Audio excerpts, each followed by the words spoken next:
লাল সবুজের ফুটবলে নতুন কেতন উঠছে। ইংলিশ প্রিমিয়ার লিগে খেলা হামজা চৌধুরী বাংলাদেশ ফুটবলের সবচেয়ে বড় তারকা এখন। তার সঙ্গে আছেন ইতালি প্রবাসী ফাহমুদুল ইসলাম ও কানাডা প্রবাসী সামিদ সোম। শেষের জন এসেছেন আজকে ভোরে। ভুটান ম্যাচে খেলা হচ্ছে না তার। ভুটানের বিপক্ষে প্রীতি ম্যাচ জাতীয় স্টেডিয়ামে শুরু হবে সন্ধ্যা 7টায়।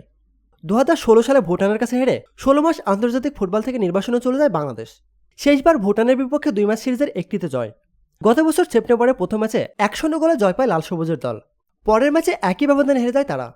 এ পর্যন্ত 16 বার ভুটানের মুখোমুখি হয়েছে বাংলাদেশ, যেখানে 12টিতে জিতেছে লাল সবুজের দল, হেরেছে 2টিতে এবং ড্র 2টিতে। এএফসি এশিয়ান কাপ বাছাইয়ে 10 জন সিঙ্গাপুরের বিপক্ষে মাঠে নামার আগে আজ ভুটানের বিপক্ষে প্রস্তুতি ম্যাচ খেলবে বাংলাদেশ। হামজা আসার চিত্র পাল্টেছে বাংলাদেশ ফুটবলে। মঙ্গলবার বাফুফে ভবনে ম্যাচ পূর্ববর্তী সংবাদ সম্মেলনে ভুটান দলের জাপানি কোচ আসুসা নাকামুরা ও অধিনায়ক সেন্সে গেলসন ঘুরেফিরে হামজার কথাই বললেন। হামজা চৌধুরী, ফাহমুদুল ইসলাম, সামিদ সোম প্রবাসী এই তীরত্নে এখন শক্তিশালী দল বাংলাদেশ। তাই ভুটানকে চোখ রাঙিয়ে লড়াই করার আভাস দিলেন অধিনায়ক জামাল ভুঁইয়া। তিনি বলেন, 10 জন সিঙ্গাপুরের বিপক্ষে আমাদের সবচেয়ে গুরুত্বপূর্ণ ম্যাচ, তবে ভুটানের বিপক্ষে ম্যাচটা গুরুত্বপূর্ণ। অবশ্যই আমরা আমাদের সেরাটা দেব। হামজা আসায় দেশের ফুটবলের জোয়ার এসেছে।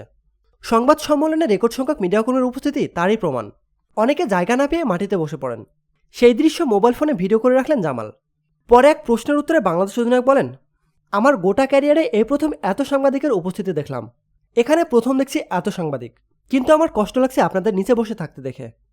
বাংলাদেশের ফুটবলে 2013 সাল আগমন ডেনমার্ক প্রবাসী ফুটবলার জামাল ভুঁইয়ার। বাংলাদেশের ফুটবল টিম এখন কেমন লাগছে জামাল ভুঁইয়ার? উত্তরে জামাল বলেন, আমি আসলে খুব খুশি। তখন চিন্তা করছিলাম আর কেউ যোগ দেবে না, এখন দেখছি সংখ্যাটা বাড়ছে। আমি মনে করি এতে দেশের জন্য ভালোই হবে। অবশ্যই লোকাল যারা আছেন তারা আরও ভালো খেলবে। ভুটানের কোচ আসুসা নাকামুরা বলেন, এক হামজাতেই বদলে গেছে বাংলাদেশ। ইংলিশ প্রিমিয়ার লিগে খেলা হামজা চৌধুরী দুর্দান্ত একজন ফুটবলার।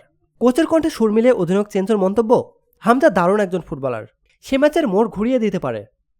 প্রতিনিয়ত খেলাধুলার আপডেট জানতে খেলাধুলা টিভির সাথেই থাকুন। এতক্ষণ আমাদের সাথে থাকার জন্য আপনাকে জানাচ্ছি বিশেষ ধন্যবাদ।